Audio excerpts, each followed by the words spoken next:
very well, all on good form, and all of them have previously won events, so you didn't lose your confidence at any stage. All the other teams had someone who you were a little nervous about, and I think, can you pick out a team today that has a quartet where they're all on form and all capable of putting in good performances? I think you could say Germany, because Gross, Fischer and Grice, obviously those three names, they haven't been out of the top 7. That's only 3 in any of the races. That's what I'm about to come to. Then we've got Alexander Wolf, who we don't know much about recently. He's obviously in good form, but we haven't seen him race yet at the World Championships. He will be a little nervous, this being his first race, and taking the start position for Germany. For Russia, Germany, Norway starting as the favourites today. Halvard Hannavold, the man who's got to lead Norway out of the starting blocks, and that's so often where they stumble and they end up having to fight their way back and relying on Ole-Einar Bjorndalen, who will be taking the last leg for the Norwegians. The Russians, Rojkov, Kruglov, Rostovcев, Chepikov. That looks ominously strong to me, and it really could come down to the battle between Rojkov and Wolf on the very first leg. The Ukrainians, well, they're wearing bib number 6. They've made a habit of finishing 7th in recent years, 7th in the Olympics, 7th in the World Championships last year. They'll be hoping to improve on that. There's Alexander Wolf, the man who's got... Not that many Austrians, mainly Germans in the spectators. Germany, Russia, Norway, seeds 1, 2 and 3. The Swedes, who won earlier in the season, could they do it again? It doesn't look likely on current form. The Czech Republic go number 9. Italy have had a dire season so far. They start with bib number 10. Here they are, lined up on the front. The top 10 teams on the first rank, and then the remainder just 2 or 3 metres behind. At the far end of the course, the favourites, Germany wearing bib number 1, Russia 2, Norway 3, Sweden 4, Austria 5. Can they get a victory on home soil? And away they go. The 2005 Biathlon Relay World Championship event, 4 times 7.5 kilometres. The first leg is going to be absolutely frantic, and a brilliant start from the Swedes, going out very fast indeed, with David Ekholm, the man from Östersund, leading the teams out of the stadium. The Swedes are hoping to medal today, and they want that medal to be gold. And, well, they've started out on a mission, making a statement early on. Pace is slowing down now. Difficult little tight turn here. Settled already, very fast off the starting blocks. First 200 metres frantic. Now it'll settle down. Athletes will try and get forward. 21 teams, let me just remind you, we've gone through the top teams. Ukraine 6, France 7, Belarus 8. Now the Belarusians always good in the team events, so don't rule them out of a top 3 today. The Czech Republic, Italy and Switzerland 9, 10, 11. Below them, Slovakia wearing 12, and their women did exceptionally well, finishing 6th yesterday, so they'll be hoping to improve on that. Pavel Hujat taking the first leg for the Slovaks. Poland, Slovenia, Estonia and Finland from 13 through to 16. Latvia 17. Great Britain, Mike, wearing bib number 18 today. A tough task for their quartet. Mark Walker on the first leg. Japan 19, Kazakhstan 20, and the Canadians down in 21st. No Americans. No Americans. It's been a very long time, though, Patrick, since we've seen as many as 21 nations, even at the World Championships. Normally we're looking at 18 or 19 teams, so I'm delighted. Kazakhstan, Canada, Japan, Great Britain, Latvia, delighted to see more and more teams on the start line. But why no Americans? Where are they? They've got 4 men here. They've got some very talented biathletes with the likes of Jay Häkkinen and Jeremy Thiele. Well, I couldn't get the real reason. There's a fall, as we expect sometimes, and there Wolf, I think, has gone very far to the left there. Hopefully he's not penalised or disqualified for that movement. But yeah, the Americans, they have the team here, but I think they don't want to have a poor result. So to take a result of, say, 15th at the World Championships back home, that's viewed as a negative for them. Mark Walker going very wide, good race line there to pass 4 or 5 teams on the uphill. Yeah, well, I take your point, Mike, but is it not to save them for the individual events? It's been a really tough season, we've said that many times, but if you miss out on the relay, maybe you're in better condition for the mass start, and Jay Häkkinen certainly has qualified for that. I'm not sure whether Jeremy Thiele has. No, he's outside the top 30, so unless we get some withdrawals, Thiele won't race in that, but Häkkinen will. Häkkinen, and there is a big point. If Jay Häkkinen can medal tomorrow in the mass start, it's not impossible. So possibly that was a factor in the reason why the Americans aren't racing today. Okay, enough of that. Back to the race. Belarus leading at the moment. Good start from Alexander Simmon, the man from Minsk. He's the youngest in the Belarus team. They have the oldest team here in the squad, an average age of 32.5, with, of course, Drachev, who's 39, Rishenkov, who's 37. But Simmon, a relative youngster at 27, gets them underway. The Norwegians have started okay with Halvard Hannavold. He's taken the first leg, a man who you used to be able to rely on, and there he is in the lead. But Mike, his shooting has been a little bit suspect of late. Very strange, especially Hannavold's prone. I mean, last year he was 92% reliable in his prone all the time, and this year he's down at 81%. I wonder if that's going through Hannavold's mind right now as he leads the field. Well, just cast your eye over the positions. Nothing really separating the top teams. Britain down in 17th place at the moment, ahead of Kazakhstan and Japan. We didn't go through the Norwegian team. Hannavold we know about. Ekkhöff takes the second leg. Yellan the third. Björndalen, not surprisingly, the fourth, as the Swede, that's... just trying to pick out who it is. David Ekholm making a slight navigational error there, getting caught up on the bollard. That's always the problem in these mass starts and relay events. But, Mike, the noticeable absentees from the Norwegian team, Andersen and Berger, the two most exciting biathletes on the tour. Two huge names in biathlon, and absolute brilliant ski speed, both of them. And it's a tough one to leave two great names like that out, but I think the coaching staff have to look at the reliability on the range, because that's where this race will be won or lost, squeezing the trigger. Now, Björndalen taking the last leg for Norway does give them a little bit of leeway. If they can stay within 30 seconds of the lead, then Björndalen can probably close that in the first 2.5 kilometres. He's on such fantastic form. But you can't afford to put too much pressure on his shoulders. No, not at all. We saw him outski anybody in the individual race by 2 minutes and 1 second. This is a different profile, a short race. It's hard for him to pull back a huge amount of time if he has to. Now, if it comes down to a sprint finish in the closing stages, this is the hill that could decide the result. A big, big climb. We're on the backside of the stadium at the moment, that long climb that Mike pointed out on the course map earlier on, and then a fast descent back into the stadium. So we're only a minute or so away from the first shoot in this biathlon relay. Halvard Hannavold leading for Norway. France in second place with Julien Robert. Now, the French got the bronze at the Olympics. They got the bronze last year in Oberhof. They'll certainly be hoping to improve on that. And they've got a good squad, Mike. Robert, Defrain, Canard, and then, of course, Raphael Poiret. And it could all swing on Poiret's performance. Indeed. But overall, as you say, the French team, their shooting results are all pretty good. When you look at the percentages, their hits are one of the best teams here today, and that's a huge factor. Just thinking, Hannavold leading there, it's been 37 years, 1967, since Norway last won in a World Championships relay. Of course, they took the Olympic gold, as you said, 3 years ago, but they have never won since 1967 at the World Championships.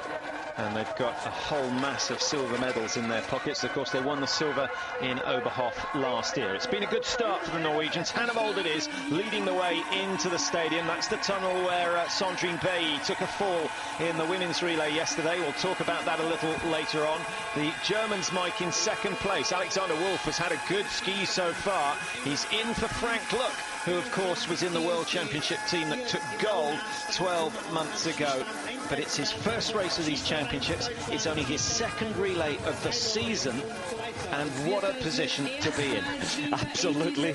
He's looking relaxed. He looked very relaxed before the race. And you need to be. You can't carry too much tension especially into the shooting. You need to relax out there. Hannavold for Norway. Wolf for Germany. Rojkov for Russia. Ekholm we saw for Sweden in lane 4. Mezotich for Austria, lane 5. Derkach for Ukraine in lane 6. And then Julien Robert settled already for the French in lane number 7. First miss for Hannavold, perhaps pushing too hard. It's going okay for the Russians. 3 out of 3 for Rojkov, as expected, 4 out of 4 now, and he's the first to get all 5 down. Russia will go out. Belarus in second place. Good shooting from them. The Finns could get themselves up into the top. No, they've missed the last target. Austria go clear with 5 out of 5 from Mezotich. Norway 2 misses. Hannibal. Those are very expensive mistakes, but it's worse for Germany at the moment. And Alexander Wolf is in trouble. He's got 1 target and 1 round left. He must make sure of this. Norway still, eventually it goes down, so they're out of the range, but they've lost 15 seconds or so. The Czech Republic are out. Wolf throws his last shot wide, and Germany have the worst possible start. They are on the penalty loop, and it's a little bit of a deja vu. This is exactly what we had yesterday. Well, that is unbelievable. Whenever have Germany started so badly? Wolf had a chance there to get the final target, but he was panicking so much he missed it. 7:50, the fastest time, and Russia come out in first place. Excellent shooting from Rojkov, showing his experience. The man from Murmansk, well, he was the best on his best form in San Sicario. Here he is. Look how good this shooting is. 9s and 10s right the way across. I'm not quite sure about that 4th shot, Mike, whether it split, hit the middle and then split, or whether it hit the side and then went into the middle. The first shoot completed in the men's 4 by 7.5, and the news is very good for the Russians, leading the way with Rojkov. Belarus going well in second place at the moment. Alexander Simon having a good ski, looks very settled. The Austrians up there in the front as well as the Italians. Norway just a little bit off the pace behind Poland and Canada, who've had an excellent start. I think Robin Clegg is taking the first leg for the Canadians. Yes, that's correct. Norway, well, still waiting for them to come through. Halvard Hannibal having problems. They're down in 9th, 16 seconds behind. But the biggest news from the first shoot is the fact that Great Britain are leading Germany. Great Britain in 14th, Germany in 15th. Alexander Wolf missing 4 targets, 1 penalty loop. He's 52 seconds down. That's a huge surprise for the German team. There he is, Alexander Wolf. I think he is pulling time back out there. Yes, he is. Look at the ski speed. He's pulled back 11 seconds. The pace at the sharp end, Rojkov isn't on great form, and everybody's lending Rojkov the respect of staying behind him, giving Alexander Wolf a chance to pull back, possibly back to 35 seconds. So it's not over for Germany, but a very, very poor start. A very similar situation to the one we saw yesterday, with Uschi Diesel making mistakes on the prone. She skied like the wind on the second loop to get back in touch with the leaders, but then made even more mistakes on the standing, and I wonder whether that is going through Wolf's mind at the moment. Let's see where the shots went. He's already missed... There you can see the miss, the white patch there, missing way, way, way over to the right. Absolutely wild shot. The wind was coming from the left, which moves the bullet slightly to the right, but that was a huge miss. I think marksman error probably the major reason for that, rather than a puff of wind. Absolutely, like a snatch where your body reacts as the bullet is leaving the barrel almost, and it throws it very wide.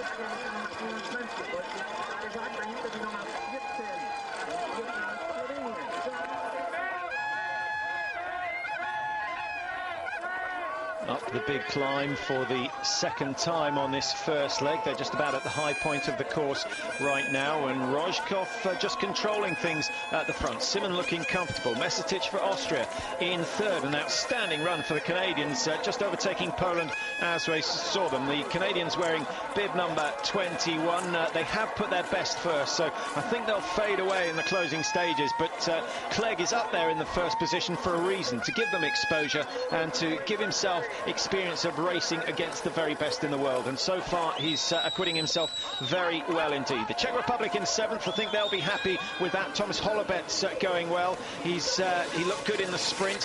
He got 15th position there with a clear shoot, so he's certainly got the talent, and if he can stay in touch. The Czechs have Schlesinger, who's been on pretty good form, 59th to 18th in the pursuit. Roman de Stael, who we know all about, won the individual, and then a big question mark over Zdenek Zitek, who takes the last leg. He was ill a couple of years ago, didn't race last year, and he hasn't really got back to the form we saw in 2000 and 2001. No, he hasn't, but I think with the renewed belief that the Czech Republic team have, a victory in the 20 kilometre, that really can unite the team and think, well, my teammate has got a gold medal, we can all really charge through here and try and get a medal today at the World Champs. Well, the Czechs have plenty of support in the crowd, but no one can quite match the support the Germans have got, but they're not around, so it'll be a little bit quiet for the first few rounds of the standing shooting. Russia going into lane 1, Belarus lane 2, Austria with Mezotich in lane 3. Big moment for him. The Austrians have come a bit unstuck with the standing shooting in the last couple of weeks. Let's hope Mezotich can just calm the nerves for this first standing shoot in the men's relay. Russia first to strike.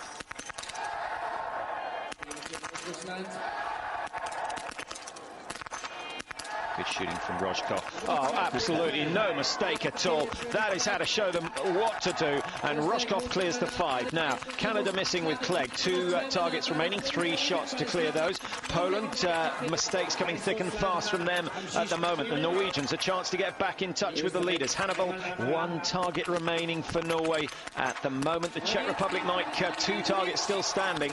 2 spare rounds used. The Czech Republic sadly going to go on to the penalty loop. Wolf is in and he's going to shoot fast. He has to make up time. He has to clear the 5 targets. Remember, 8 rounds of ammunition for the 5 targets, but it's not going Wolf's way. 2 misses already, and the rest of the quartet will not be happy with that. Oh, Rico Gross goes next, and then it's Fischer, and then it's Mickey Grice, who is on fantastic form. But can they make up for these mistakes? Now, Wolf has got to clear the remaining 2. Well, you can feel the fear, the tension in both as he missed his final shot of 5 and then onto the spares, shouting at himself. 1 target, 1 round. He clears them, avoids the penalty loop, and Frank Ulrich still not looking happy, but he's a lot happier than he would have been if Wolf had got to do another 150 extra meters on the penalty loop. He's avoided that, and you have to give him credit. That's not an easy situation to be in. 3 targets remaining, 3 rounds of ammunition left. It's a terrible place to be. You have to make them count. Russia, Belarus, Austria, Poland, the top 4 teams as they head out of the stadium. Canada, Ukraine, France in the top 7. Norway in 8th position, 46 seconds back. Hannibal missing 5 targets so far, but he has avoided the penalty loop. Estonia in 9th, Germany have moved up into 10th, 108 behind, and the Slovakians and Italians in 12th and 11th respectively. The Czech Republic, Mike, slipping away. They look so good after that prone, and I know you were happy to see them up in the top 3 or 4 positions, but they're now down in 13th position. 5 targets missed and 1 penalty loop skied. Well, you didn't expect that from Holubitz, but that's the unique things that happen in a relay. You've got to be careful coming off the mat there. You've got to step off the mat, dropping ski poles. You have to be so careful and so organised with your drills and skills.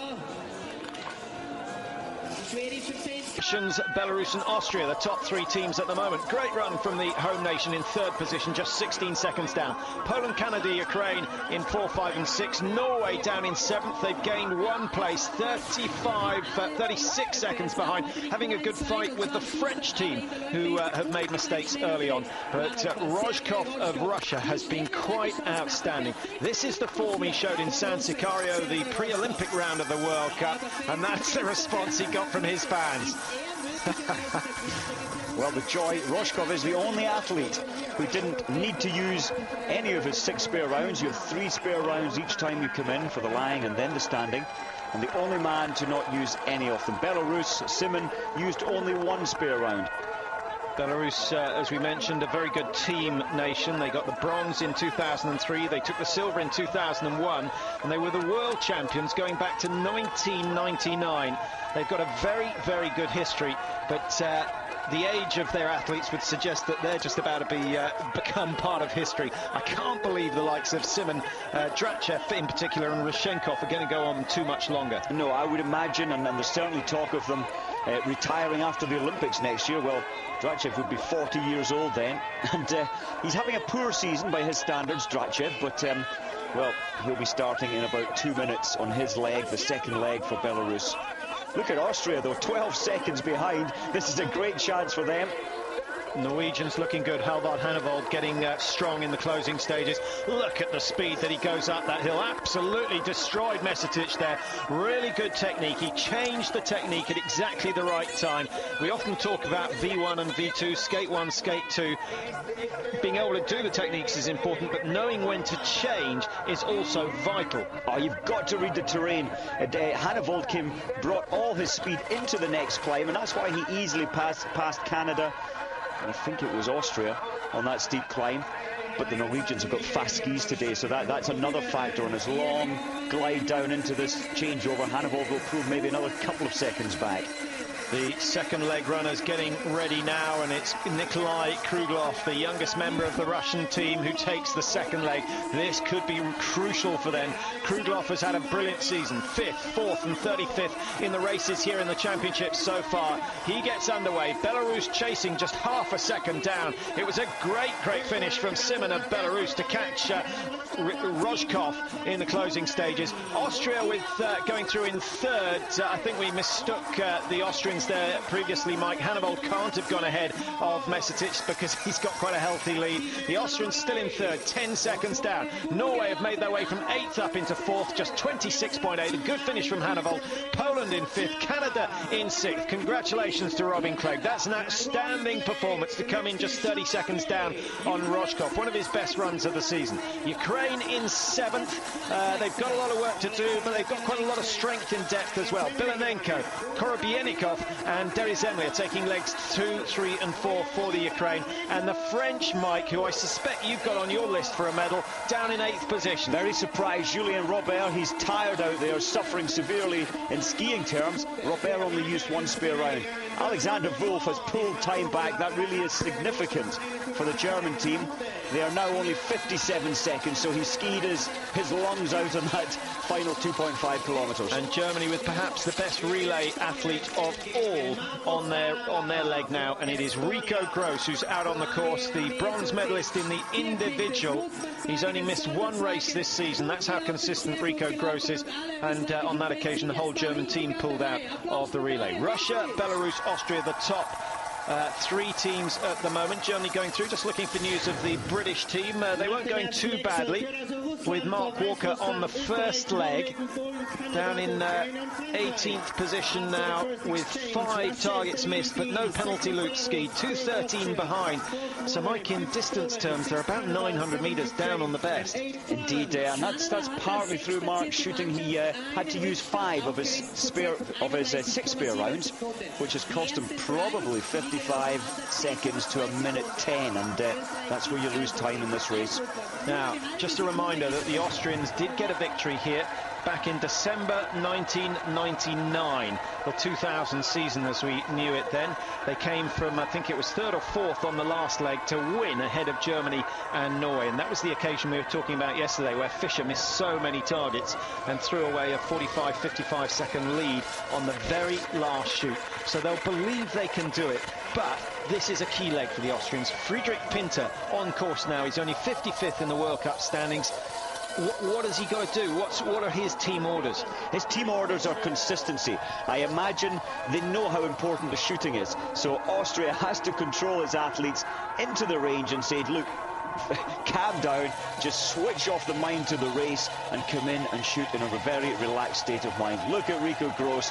He's desperately trying to haul the seconds, in fact the 57 deficit that he wants to pull back. Norway and Germany level now. Stian Ekhoff it is of Norway going through. In fact, my mistake.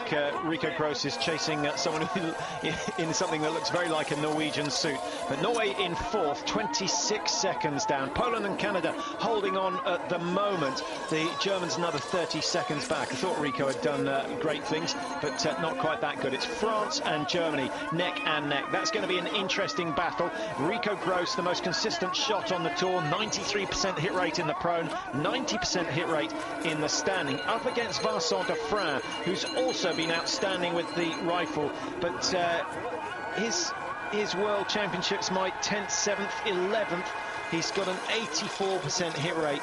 He's dropping off a little. I think I'm just concerned that he's tired. Paul, I think everybody's tired out here. This is, what, the 28th race since the 5th of December. And, of course, the 4th race in the last 8 days. So there is a lot of fatigue around. But De Vrij, he can handle the pressure. We've seen it in the past. He's always been included in the French relay team over the last, what, 6, 7 years. Well-established member. Slightly worrying up the front, Patrick, for me. An interview with Valery Polkovsky, the Russian coach. There's Kruglov in second place. He said just 2 days ago that Kruglov, and I quote, isn't sure if he can handle the pressure in the relay, so he was considering whether to include him or exclude him in this race.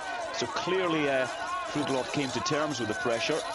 But I wonder how that will affect him when he gets to the range. Well, we don't know quite yet, do we? Because the pressure really shows on the range. Kruglov's shooting record is absolutely brilliant this year, 91 and 90. And for someone of 23 to be achieving those levels, it's outstanding. As we said, the youngest member of the Russian team.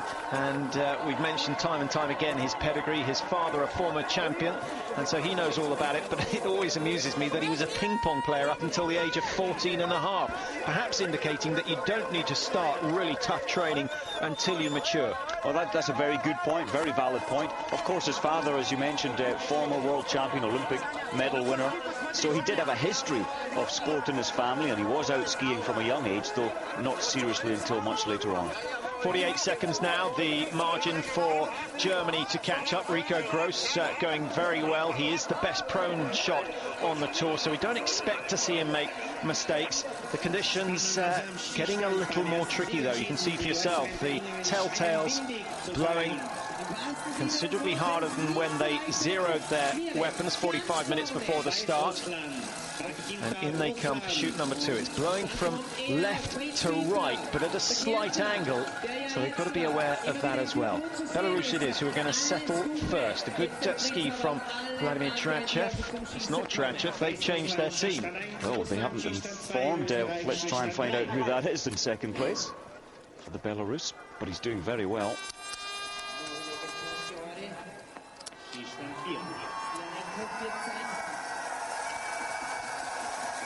Kruglov for Russia in lane 2. Austria settling in lane 3 with Friedrich Pinther. Good start for Kruglov. Excellent shooting from Belarus and the Russians. They've gone 5 out of 5, as you can see. Austria chasing now. Pinther, nice and calm. Good shooting. Keeps the home nation in contact.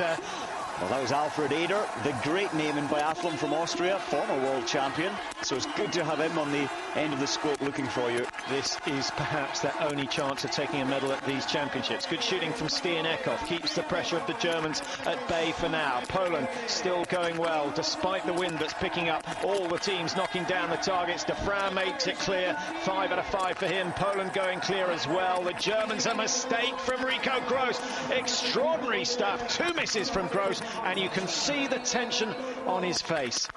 Well, when you're playing catch-up, you have to take risks. And Rico really did push the pace on his 3rd, 4th and 5th shot, and he missed the 4th and the 5th.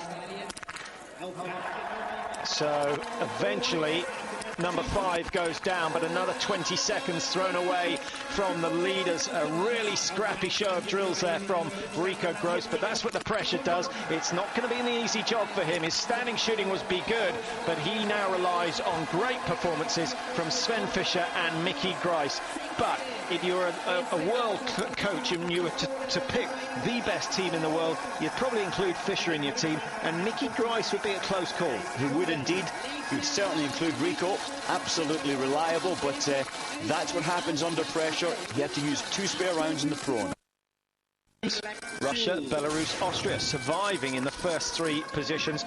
Clear shoots from all of them on this first prone in the 2nd leg. Go on this 2nd leg, and they've got about 3 kilometers to ski in total. 3.8 Ks completed, and Belarus going through in first place. Russia have settled in 2nd. No panic at the moment for Nikolai Kruglov. I think he'll be confident that he can outshoot the Belarus athlete. And incidentally, Mike's just popped out of the commentary box to find out who the Belarus team have put into leg number 2.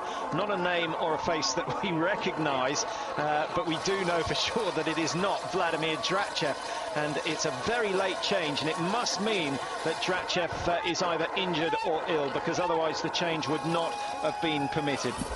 No, you're allowed to change up to half an hour, or change the names, but he must have had a medical reason, and you have to get that certified from a doctor, so clearly it's above board, but doing well. And who is it?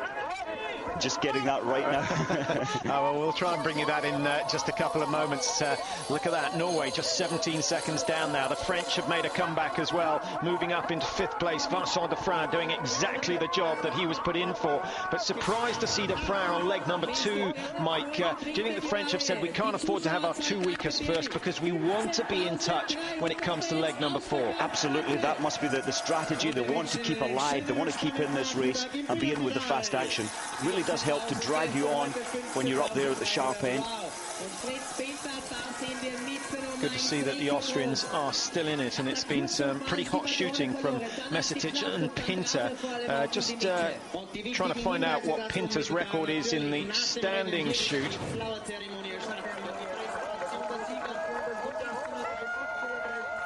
Team's starting to spread out a little, but it's not very often that at this stage of a relay the front 4 teams separated by only 60 metres or so. Stиan Ekhoff has been very solid. He's the man who's been called in instead of Berger and Anderson, and that's a really tough call for Roger Gruben, the Norwegian coach, Mike. Do you side with him, or do you think really Berger or Anderson should have had a chance? It's such a tough decision to make, isn't it? They've got the extremely fast skier, and when you've got 3 spare rounds, you can risk someone whose percentages, reliability aren't quite as high. But we know that Ekhoff is reliable. We know that. Look at his technique, look at his speed. He's only, what, 15-20 seconds slower than the likes of Berger or Anderson. So I think it's a good call, and he's certainly putting it together well. 17 seconds behind at this point, still well in the hunt, well in the race. Well, we found out that Pinther has got a 77% hit rate for the Austrians in the standing position, so they may be able to hold on to that 3rd place. Norway getting closer and closer by the metre. The French closing down another 10 seconds with some good skiing from Vincent Defrain. Let's hope that he hasn't overcooked it on this particular leg. Poland going well in 6th place at the moment. They're ranked 13th. Zimyanin took the 1st leg. We know all about him, but Bodziana, who's on this 2nd leg, Mike, we've not seen a lot of him this season. No, so a little bit of an unknown quantity there, but still holding well. 47 seconds behind, but can he hold the pressure? And it really is all about pressure, this race. Belarus coach Nelson looking on, looking slightly concerned, but they really have put it together well so far, the Belarus. Well, Bodziana, the Polish athlete, just to let you know, 23 years old, from Duzhniki, and this is his 2nd Senior World Championships. 2 men at the front, Belarus versus Russia.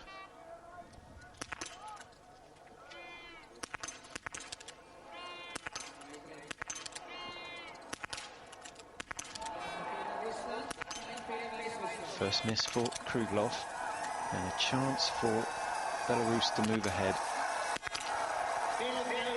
So 5 out of 5 for them, and that's some very good shooting, but Kruglov isn't going to let them get away, and now he can turn on his superior ski speed, having controlled it on the leg there. Now the Austrians going clear, 5 out of 5. Pinther has been quite exceptional. He's kept the Austrians in with a chance of medaling. That's what they're after. Rotman and Suman taking legs 3 and 4 for them. The Norwegians can breathe a sigh of relief. Ekhoff has gone clear. The French are still in with a chance, as Defrain has 1 target remaining. He's already used 1 spare round, but the wind is picking up now as Germany settle for their 4th shot of this championship relay, and Rico Gross has got some time to make up. Oh, you just would not expect Rico to miss his first shot. Took a long time getting into position. He rushed the 3rd one, Mike. He's panicking. Rico Gross is definitely panicking. This is not the sort of form we saw from him at the World Championships last year. 3 out of 5. Frank Ulrich getting more miserable by the second. But what a pity for Germany. You can just see the stress on his face, Mike. Normally, he's so relaxed. 1 round left, 1 target to hit for Germany. Belarus already out of the stadium, and it's another penalty loop for the Germans. It goes from bad to worse for them, and their chance of taking gold, I think, has pretty much gone. But they made a phenomenal comeback in the women's relay yesterday to take the silver medal. But 2 penalty loops and a gold medal, I don't think so, and I think Frank Ulrich knows it. Well, he sees the writing on the wall. Who could ever have predicted Rico Gross, the best shot in the world, 90% hit rate normally in standing, and he's on the penalty loop. Belarus, Russia, Austria remaining the top 3, changing order time and again, but the Norwegians at just 19 seconds off the mark.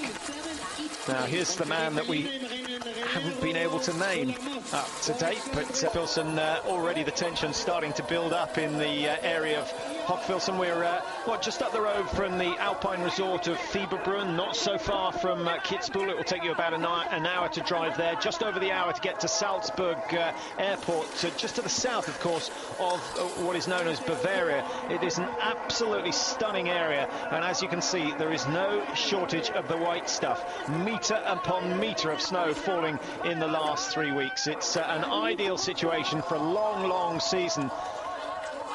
And, well, hopefully this championships, and in particular this relay and tomorrow's mass start, will attract many, many thousands down into this area. That, of course, is what the organisers are after, and they certainly deserve it. They put a huge effort into getting these championships underway.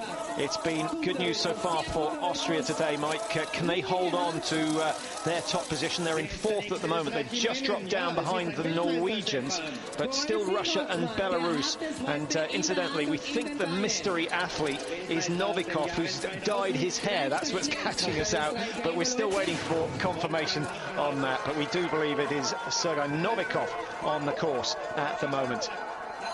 Here's Rico Gross. What's the damage? 1 penalty loop skied in the first leg, another one skied by Rico Gross just recently, and he's 143 down. It's going to have to be Fischer's best ever performance, and I think Mickey Grice is going to have to match whatever Fischer can do. It's not impossible for them to pull 1 minute 43 seconds back, but look at Kruglov. Absolutely blazing up that hill. He felt that it was going to be difficult for him to control himself in this race, but he's put it together brilliantly. Only 1 spare round. Interesting to see that he used the other athletes in the first 2 legs to try and take it easy. He wasn't concerned about extending the lead by 10-15 metres, and he saved everything for this last loop. And look at that, he's blown 14 seconds out of Norway, 15 seconds out of Belarus. It's been an excellent performance by Kruglov. Who said he didn't have the nerve for this occasion? Right, finally we can confirm that the mystery athlete is Sergei Novikov. So well done, Mike, for picking up the fact that he's had the hair dye out. It's the hair dye that completely threw me. Of course, Novikov, so it was a medical. They had to have, obviously, Drachev not well this morning, and that's the only way you can change an athlete. Has to be said, he looks a lot younger on it. And Valiulin next, and Rostovtsev, there we are for Russia. Team 2, well, the nerves must be churning in his stomach. Look at Kruglov, what a ski speed in the final, 2.5 kilometres. In he comes to hand over to Pavel Rostovtsev on the 3rd and all-important leg for Russia. The man from Krasnoyarsk, where 2 of the Russian team come from, Pilieva and Shona Usova. They all live in that area, train together. Pilieva has already taken gold in the women's relay. Will Rostovtsev add a gold in the men's? Away go Norway in 2nd place. They've gradually been gaining ground, just 14 seconds off the Russians now, and remember that Norway had Bjorndalen to take the last leg. Belarus have dropped from 2nd to 3rd, but don't rule them out quite yet. They've got Valiulin on this leg, and then Oleg Rishenkov, who's a very reliable athlete indeed, on the anchor leg. Away go Austria. Please don't let them finish in 4th. That would be very cruel fate. But you'd still have to take your hats off, because it's been an outstanding performance so far from Mezotich and Pintер. Wolfgang Rottmann is on the course now. Mike, I think in, 15 minutes' time, when he comes in for his standing shoot, the whole of the north of Austria are going to hold their breath. Do you know what? You're absolutely right. But I think, and we've seen it over the past, as soon as you give Rottmann 3 spare rounds, so he's got his 5 shots, he's got his 5 targets to hit, but the psychology of having 3 extra chances, he does shoot a lot better in in the relay. And let's hope he does do that for Austria today. Italy going through in 6th position, the Ukraine in 7th. It's now Korobienikov on course for the Ukraine. The French have Feriol-Canard taking the 3rd leg. Sven Fischer waiting patiently for Rico Gross. Another glance over his shoulder, but he's not there yet. He's still got a few seconds to go. 1:43 was the last count for the Germans being behind. And I think the disappointment of the shooting has knocked it out of Rico. He's lost even more time to Russia, Norway and Belarus at the front of this field. This is a performance that Rico will not want to remember for long. Sven Fischer has the ability to make up this sort of margin. He's got to reverse his fortunes of 1999 where he lost the lead. But it doesn't look good for Germany at the moment. Sweden coming through, a team that has won a relay this year already, but they have suffered badly in the range as well. They go through in 9th position. And the Canadians, who were up in the top 4 after the first leg with a great performance from Robin Clegg, now down in 10th. Poles, well, they put their best first as well, and they're starting to fade out of the picture, as are the Czech Republic, Mike, down in 12th. They've missed 11 shots in all and have skied 1 penalty loop. Absolutely, but they do have Dostal now, the gold medalist from the 20 kilometre for the Czechs. He's just started his race. Now, how's Rostovcев skiing? Wasn't in great form in the 20 kilometre in terms of skiing, but very reliable when it comes to shooting. 86 and 76% hit rate for Rostovcев, and you can see the margin for yourself. It's not substantial by any means, and he's going to be settling on the mat. He'll probably be just ready to let that first round go when Norway and Belarus come and settle alongside him. That could be a major factor, Mike, and we often see that first shot going wide. Absolutely. You hear the other athletes breathing, you feel their presence beside you, and you really have to cut all that stimuli, cut everything out of your mind except what you're doing, how you set up your position, and the focus on the target. Austria and France could be locked in a good duel in the closing stages of this one. Rottmann, a very good skier, but he's skied hard in these championships and trying to make up for missed targets. And I wonder how much he's got left to give in this 7,500 metre run. Well, this is the big climb, the beginning of the big climb. Well, in fact, they've been climbing from just as Austria come into the picture there. And it's a huge climb out here. Égilь Yelland looking very comfortable in 2nd place, skiing just ahead of Ruslan Valiulin. Now, Yelland, pretty much the most stable of the Norwegian competitors. He's from Voss, just inland from Bergen, an area that's produced 1 or 2 top biathletes in its time. And I know you're good friends with a number of them, Mike. Yes, some big names. Kvalfoss, the big name throughout the 80s and I suppose early 90s. In fact, the 70s, 80s and 90s. Kvalfoss, Olympic gold medalists. And they still have a very good club structure in Voss. But Kvalfoss never managed to take a World Championship relay gold. That's true, absolutely. And, well, no Norwegian has for, what did we say, 37 years, 1967. It's a long time, and today could be their day. 14 seconds behind Russia right now. But that can change. And it can change so quickly in a relay. Look at Rico Gross was coming in there, slowly making his way forward, 40 seconds behind, and through missing 1 target, penalty loop. And now Germany are way down, almost 2 minutes behind. Norway have gained 6 seconds on Russia over the first 1.8 kilometres. It's good news if it's a straight skiing race. It's a little bit of a concern if it's a biathlon and you're coming in for the prone shoot. Let's hope that Yelland isn't going too fast. And for Valiulin, the same applies. It looks as though Rostovcев is cruising, Mike, but we haven't been able to bank on his usual steady form simply because he suffered such a horrendous injury in the summer. What a comeback, though, isn't it? You know, end of April last year, and he had a terrible break, his left leg, and how he's come back so quickly, I don't know. He got all the best physio in the recovery phase, but he's back, and he's back very strong. Well, physio does so much, but really it's the amount of work that the athlete is prepared to put in, and putting it in at the right time. If you push it too hard, then you can go backwards.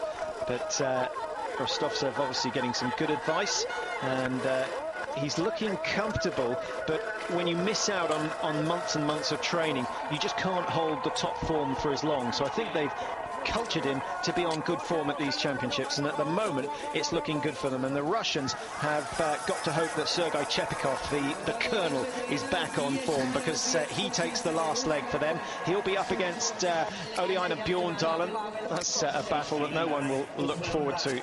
Now, here comes Rostovcев. When he was winning World Championships golds, he was the best shot. Not a good start, an opportunity for Yelland, who's taking his time, thrown on wide as well. Belarus with a slight advantage now. Valullin putting it together well, one shot to go. Russia and Belarus clear their 5 at almost exactly the same time. Norway are going to find themselves 15 seconds or so behind, provided Yelland gets this one down, and he does, and he's up and very quickly out of the stadium. Austria now start to rattle through the targets. This is important for Rotman, an excellent prone marksman. And he's got them down. He's lost a position to France, but Ada won't worry about that. It's all a question of clearing the targets at the first attempt. He looks very, very calm at the moment, but I can tell you that in 10 minutes' time, he is going to be the most nervous man in the stadium when Rotman comes in to shoot in the standing position. Wind conditions not easy for the next 2 teams to settle. That could be bad news for this man. The wind, look at it, picking up from the left. But Mike, look at the time that Fischer has managed to achieve. They were... Well, they were nearly 2 minutes behind at the last changeover. 1:49 at the last changeover. And if he gets them all down, he'll have closed the gap by 30 seconds. He is giving it absolutely everything to get Germany back up into the top 3. Ukraine struggling with that last target. It's as if someone's put some super glue on it to keep it up. The Italians get 5 down, so this is one of their better performances of the season so far. Do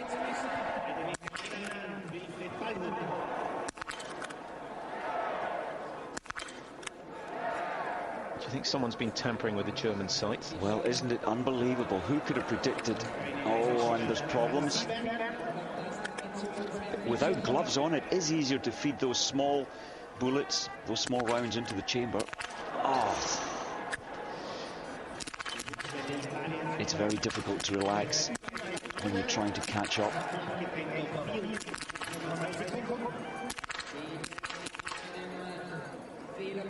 Surely not a loop for Fischer. Fischer avoids it on this occasion, but it was a messy, messy shoot. Not the sort of thing we expect from him.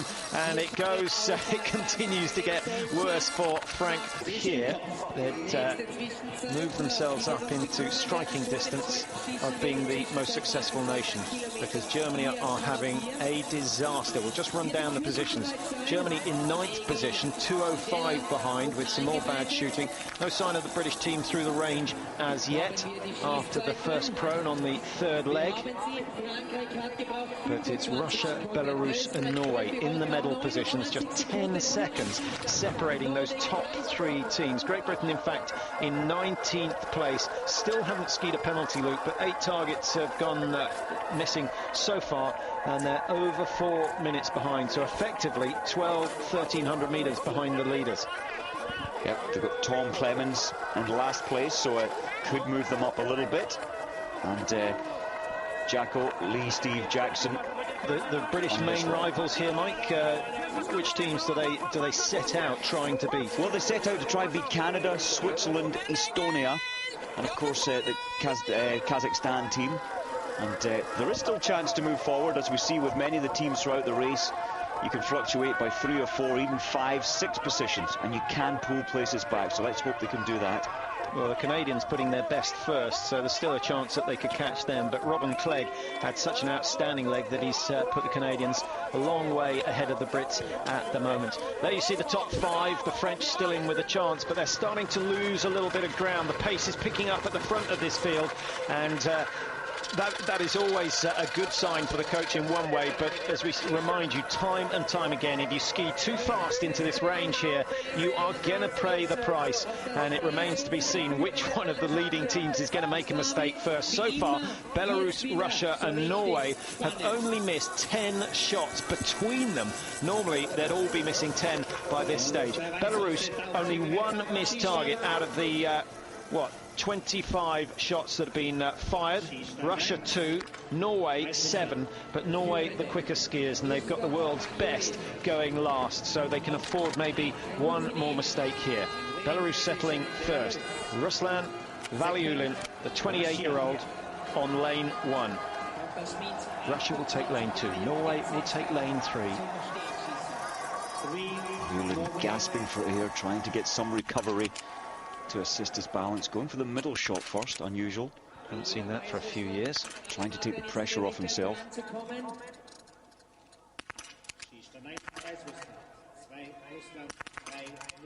Going from the extreme right to the extreme left. It's an unusual format, but as you say, trying to break the routine, take away the pressure. What brilliant shooting from Rostovcев. We expect nothing less. Well, a few years ago we did. This year we don't know what we're going to get, but he's gone 5 with 5. Russia go back into the lead, and Norway with Эгиль, Yellan get 5 as well. They're in contention. They go from bronze up into silver, and Belarus losing a little bit of ground, but Valiulin gets it down. He's still in the chase. Mike, he skied exceptionally hard on that last loop. What can he do to stay in touch now? Well, he has to try and pull back the time to get his teammate Roshenkov in a well-placed position. Look at Rotman. Rotman going well. Brilliant. Well done, Rotman. He missed 5 out of 5 in the standing earlier in these championships, and everyone was painfully aware of that. But he's only on to his first round of spares, and he's got it down at the first attempt. So 5 out of 6, and Ada, I think, inside him, will be absolutely delighted, giving nothing away at this stage. Still one leg to go, and it's Christoph Suman who is going to take that. A man who's fairly fresh. He's only done one race at these championships. That was the individual where he finished 42nd. But Suman's a reasonable shot. 86 in the prone, 70-odd, 75-odd in the standing. So a medal is still a possibility, but I think the Austrians are now hoping that the pressure at the front of this field, with the leading 3 teams so tightly packed, that is going to get to one of them. Well, it's still 5 teams, as you say. Austria only 44 seconds behind. Any one of these 5 teams could take the gold here, and it is down to the nerve, the stability of the shooting. Well, they've got a couple of kilometres to go, just under 2 kilometres to go before the final exchange. We'll catch up on what's going on the range. Germany with Sven Fischer. He gets 5 out of 5. That will save some of the embarrassment, and he's cut the margin from 2 minutes 05. Fischer is going to be under 150 certainly, but they with Rotman there, he is so powerful, and today he has also cleared the target, so it's been one of his better runs. It's that sort of performance that won him the world title back in Oslo back in 2001. Rotman has shown exactly what he's capable of, and he has given Austria a chance of taking a medal. Christoph Suman is the man who's got to do the work of catching the leading 3 teams. The Russians, Mike, I think will be happy with the way things have gone. They still only missed 2 targets out of 30 shots. That's absolutely brilliant marksmanship from them. And well, we were a little worried about the nerves of Kruglov, but he overshadowed that. Rostovcев we didn't know much about because he hasn't been on the tour much this season. He's gone brilliantly well, and now it's going to be down to Sergei Chepikov, the 39-year-old who takes the last leg for Russia. Look at this, Belarus, Valiulin is having a fantastic performance skiing. He's passed the Norwegian, and he's charging on. You just expect him to pass Rostovcев very shortly, if there's enough space between now and the handover. I'm not quite sure if he can. Now they're pulling away from Yellan there, Mike, Belarus and Russia, and I'm just wondering, what is Bjorndalen going to do? Halfway through the season, he changed his tactics. He started skiing a little slower on the first leg and then getting faster and faster, copying the example of Sven Fischer. Now he's in a position where he's going to have to chase. Can he control himself and just say, ski the first 2 loops easy, and I can take 20 seconds off anyone on the last loop? Or do you think he'll lose that control here? I think he will just set off from the starting blocks on an absolute mission to pull back time. and it's not going to be much time, so he's going to try and destroy the rest of the field. If we remember back to the Olympics, 98 in Japan, he had a phenomenal distance to make up, 1 minute 50, and he charged through the field into second place, so Björndalen can really make it happen. Talk about charging, Rotman is on a mission as well, and he's gone very well indeed. He's just 33 seconds down. He's taken 8 seconds off the French with Canard over the last 800 metres. He's gaining a second every 100 metres. That is the class of this man, and the Austrians know that this is their only chance of taking medals away from their own championships. Belarus in top spot at the moment, and taking the final leg for them is Oleg Ryschenkov. Now, Belarus finished 4th in the World Championships last year. They're in a very good position to take the gold this time. They go away first. Russia in second place with Sergei Chepikov, and then the great Ulé-Éinar Björndalen on leg number 3. He's won 10 races this season out of the 15 that he's entered. He is the class act on this final leg. And he is going to set the pace. Björndalen is, in fact, really going flat out, trying to pull back only the 5 seconds deficit. But he'll soon be at the front, I'm quite sure. Congratulations to Rotman, Wolfgang Rotman, who's just completed his effort. He's got Austria full time back and get his medal, whatever colour it may be. Poland still in the competition, in the hunt, in 7th place, and Sven Fischer has pulled back to 1 minute 36. In fact, less than that. 133, 134. Now, there goes Björndalen. It is just beautiful to watch how he makes it look so easy. Look at the length of glide that he gets on each stride. He's perfectly balanced. The poise is just superb. Such strength in the core areas, Mike, the abdominal region of the body, to hold the middle of the body firm, and that's why his technique is so efficient. But it's hard to explain the pain, I suppose you'd call it, through your legs when you're pushing at absolute maximum. You're using your arm muscles as well, all the muscles in your body getting used here. It's a complete body workout, but at absolute maximum pace. Christoph Suman of Austria has visual contact with that leading 3 group. That's a very important factor. Björndalen comes down round that tricky little corner, dances his way round, and well, Belarus getting round even better. Ryschenkov negotiating that beautifully easily and picking up speed. With the completely different styles of skiing, although Ryschenkov is desperately trying to match stride for stride, and it seems to be working. Is he doing the right thing, though? Well, it's putting him, what, 2-3% over what where he'd normally take himself to in the physical terms. But he has to get that gold medal today. He has to try and hold on to the skis of Ulé-Éinar Björndalen.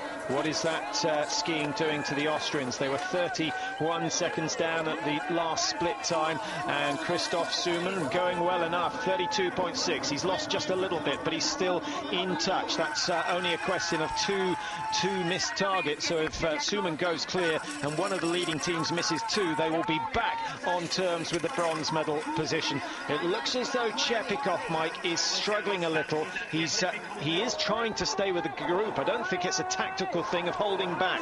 I'm not sure. Yeah, I agree. He's pushing so hard, but I think in his mind, Chepikov has got such amazing maturity. Of course, almost 20 years on the World Cup Tour.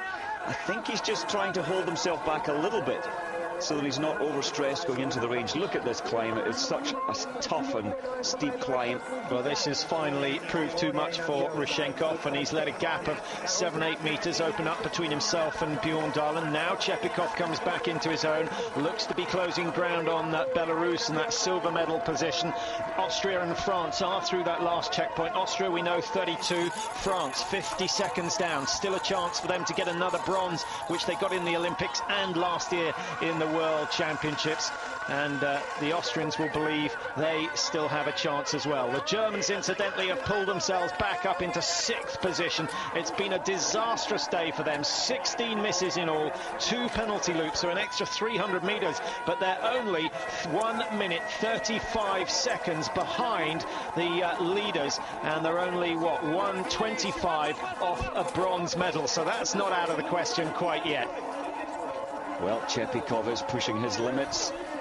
What a pace. I was looking at all the coaches, just observing Björndalen going up there. He double danced it. He's the only or skate to'd it, and it takes so much power and technique to do that. All the coaches were almost laughing, saying, how could that man do that? How is he so strong? Nobody else can do that up this hill. Skate 1 and Skate 2, I know a number of our viewers wanting it explained. This is an example of Skate 1 by Suman of Austria. Generally, you have one pole movement for a complete cycle of legs. And in the Skate 2 that we're looking at now, you have 2 pole movements for one cycle of the legs. Ulе-Einar's shooting coach, Jor Himle, just in awe as well, I think, of the ski speed of Ulе-Einar Bjåndalen. The gap has grown from 10 to 20 to 30. He's now almost 40 metres clear of the rest, but he could throw that all away if he were to miss targets. It's been a brilliant season for Ulle-Einar Bjåndalen, and surely he's not going to let himself down now in what many Norwegians regard as the most important race of the year. 36 years without a World Championship victory in the relay.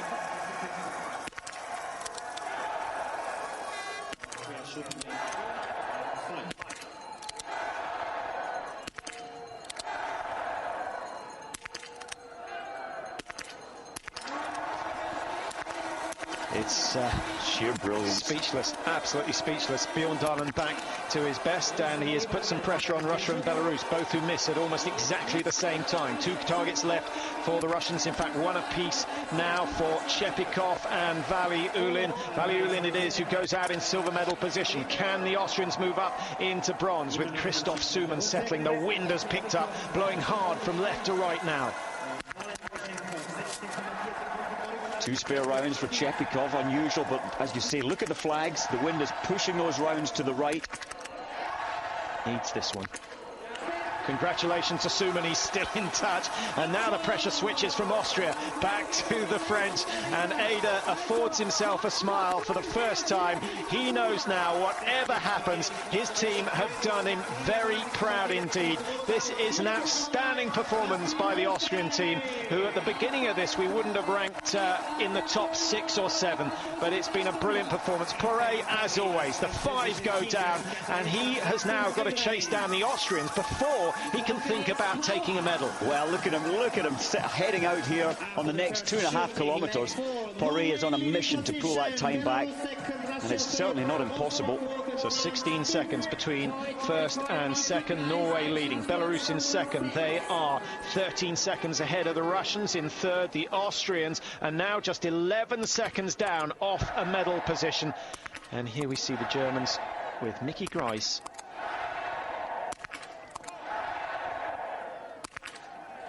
If only Gross and Fischer could have done the same, it would have been a very different story. It's too late. Frank Ulrich knows it. Just thinking of Frank Ulrich, the last time the World Championships were held here on these tracks, 1978, Ulrich was in the East German team then, and they won the relay. And so was the Austrian coach, Klaus Siebert. He's German, and he was in the East German relay team that day. So 2 of the coaches were winners here. 1978. So just 30 seconds separating the top teams here, with just 1 shoot to go in the men's relay. Just a reminder of the situation in Oberhof. 33 seconds separated the top 3 teams in that relay, so this looks like being even closer. Belarus were 36 behind in 4th position. The Russians finished 5th last year, 49 seconds down.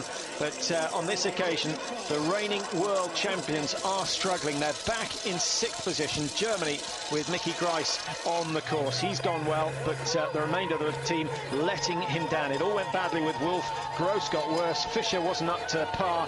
And now Mickey Grice has been left an almighty task to try and get back in touch with those leading 3 teams. But I don't think it's going to happen. Bjåndalen 16 seconds ahead when he came out of the range. 3.8 kilometres completed now. He's got another 1.2 before he shoots again. And most of that's uphill. Well, look at the time. Look, he's destroying it. It makes the rest of the field look like amateurs. They're not. They're full-time professionals, and they are very, very good. Just makes you realise how good Bjåndalen is. Well, I'm afraid we're going to take one last break. 2 rounds, Mike. He can't afford a penalty loop as yet, but if he can get 35 seconds clear, maybe then it's a possibility to have one penalty loop and still be in the running to win it. Quite possible his strategy is there to destroy the field, and as you say, allow himself that, if you like, relaxation coming into the range, knowing that he can actually make some mistakes. I don't think he will, but at least he's allowing himself that possibility. He started this leg in 3rd position. He's gone through to 1st, and he's opened up a gap of 24 seconds. It's still only 2 misses, really. Otherwise, Roshenkov will pounce. And Roshenkov has skied this middle loop very well indeed. Chepikov coming back onto the heels of Belarus, 35 seconds off the lead, but he's only 11 seconds down off silver medal position. But what about Austria? 45, and Suman has kept himself in touch. It's all going to come down to the final standing shoot. It's a question of nerve now, and who has got it in them to clear those 5 targets. Bjorndalen's the only one with a little bit of leeway. The rest have just got to pray. The rest have to try and do what they do every day in training and just come into this range as if it is a training day, but it's not. It's the World Championships, and your last man for your quartet of 4, and the pressure is huge. Absolutely enormous pressure. The moment of truth coming up for the Norwegians. Can they put to bed that 36-year drought of World Championship relay wins? They are the Olympic champions. That was a big moment for them. They could add the world title to that achievement now.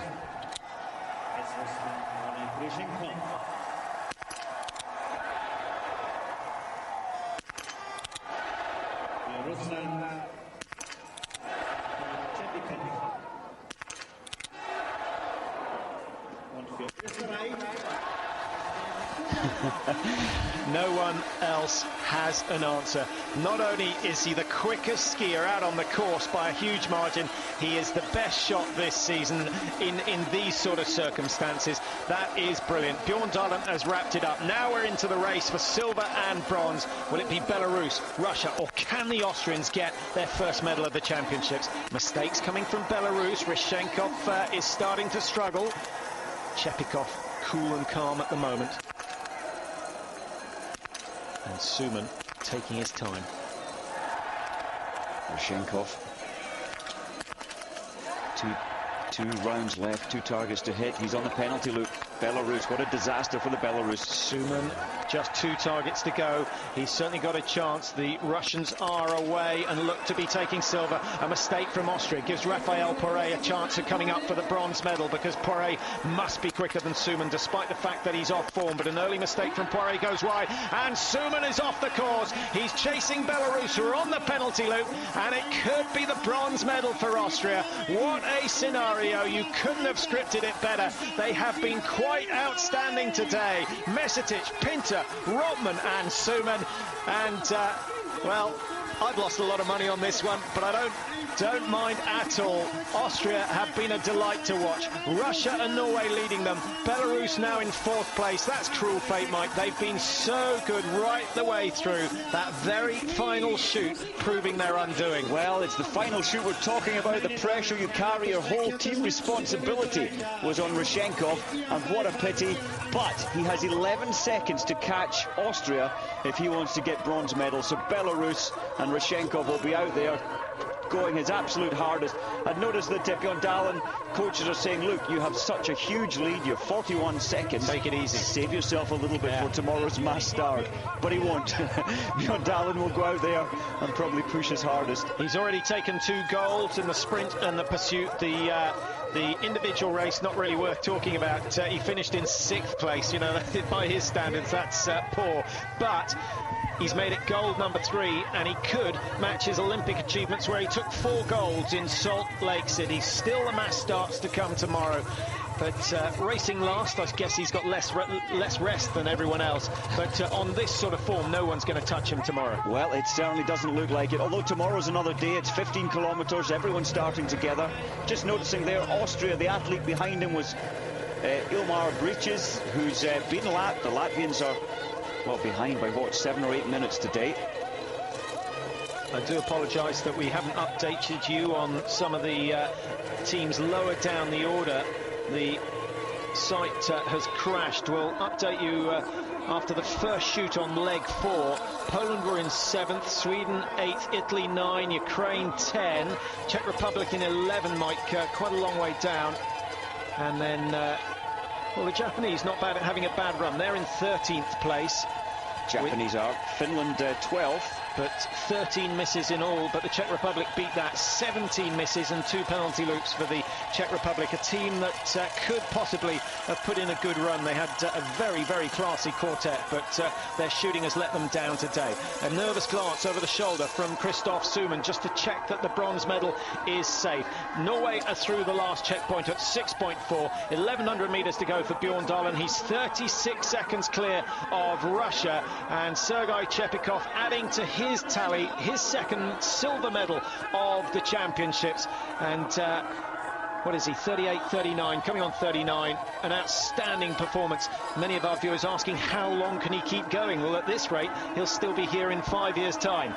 Yeah, it's quite interesting. It was Tikhonov who asked Chepikov to come back to the World Cup biathlon 3 years ago, and well, he's still winning medals now. It's quite amazing. Well, just a reminder that Chepikov took the gold in the relay, the Olympic relay, in 1988. He took the gold in the World Championship relay in 1989. And here he is in 2005, not only taking the silver, but taking the anchor leg as the strongest man in the Russian team in 2005. How about that for a long career in what is regarded as the toughest event in the world? Absolutely, it's physical, you're shooting, you're using all skills and all the muscles in your body, and the training is so hard. You have to train hard throughout the whole summer in order to take the punishment of these steep climbs and the levels that you have to push in biathlon. A lot of people ask why cross-country skiing, Nordic skiing should be the toughest. One of the reasons is the fact that you do have to use so many muscle groups to develop the speed, and therefore your heart, you know, you've only got one heart, but it's not only providing the legs as a runner's does, but it's the legs, the abdomen, the back, the arms, the upper body, the lats, every single muscle group, and above all that, you've got to balance on a very thin pair of skis, and that generally is why physiologically it is the toughest of sports. Now Norway are through and safe. Is Bjorndalen easing up? He was 36 seconds clear at the last count. Russia still in second place with Chepikov. Through he goes. He's closing the gap slightly, 31 seconds now. But he's got to keep the pressure on because he's got the Austrians chasing hard. And behind the Austrians, we've got the French and the Belarus team who are now fairly locked in combat for that fourth position. Austria go through. 48 seconds down. He's run out of time. He's only got 500 metres. He won't be able to close the 17 seconds on Chepikov, but it doesn't matter. They have got themselves a medal, and that really was their aim. Fourth and fifth position not decided quite yet. Austria, Belarus go through in fourth, 104 down, Mike. Oh, I really feel for the Belarus team. They held it together for so long, but just failed on the last stand shoot. But it's Norway, after a disappointing run in the women's relay. They take the gold today. Hannebold, Ekhoff, Yelland and Bjorndalen, the Olympic champions, are now finally the world champions. And what an outstanding performance it was. Their shooting has never been better. Will Berger and Anderson ever get in the relay team again? It does make you wonder. You need the consistency and the reliability to cope with pressure and to hit these targets. And the Russians, they're the best team, only used 5 spare rounds. Well done, Chepikov. Well done, Russia. Well, the Russians are a very much stronger team than they produced in Oberhof. They've taken the silver today, but the medal of the day goes to Austria, and you can see the delight on Kristoffer Summan's face. He can hardly believe it. Mezotich did a great job on leg 1. Friedrich Pintер, the outsider, 55th in the World Cup standings. He was the key to the success of the Austrian team. Rottmann shot so much better than he has done all week to clear all the standing targets. And then Kristoffer Summan pounced when the Belarus team made a mistake. Poor Belarus. Well, it was a great effort. Simon Drachev, it wasn't in fact Drachev, it was Novikov, Valiulin, and then Oleg Grashenkov is the man who's got to answer the critics. But you can't really fault them. They put in one of their best runs of the season, but that one penalty loop in the last leg costing them their chance of a medal. Absolutely. There's Lars Berger congratulating his teammates. He must be feeling a little sad he's not in the quartet today, but he's got some gold to go home with from the Nordic World Championships. He's been off form since then. I think he must have picked up a bug in Oberstdorf. He didn't get the full-scale flu, but certainly he is not his normal self. Belarus in fourth, as we've seen. The French, the bronze medalists from last year, have to settle for fifth today. It went wrong on the third leg. A good performance from Raphael Poré, but he needed to be at his very, very best to threaten. Germany, well, a disaster. Absolute disaster for them. Wolf made mistakes, Gross made mistakes, Fischer made mistakes. Mickey Grice held it together, but it was all too late by that stage.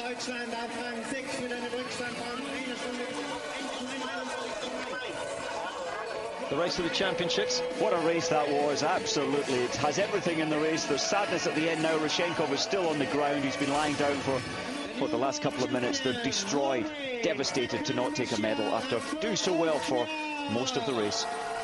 Well, there's the man that brought Norway home in gold medal position once again, proving so reliable with the gun. Certainly getting a personal shooting coach has paid off 100-fold for Ole-Einar Bjorndalen, but don't forget the rest of the team. Hannavold, Ekhoff and Yellan were brilliant to give Bjorndalen a chance. He took off in third position at the end of the third leg, but it was only a matter of 100 metres before he was pulling away from the remainder of the teams.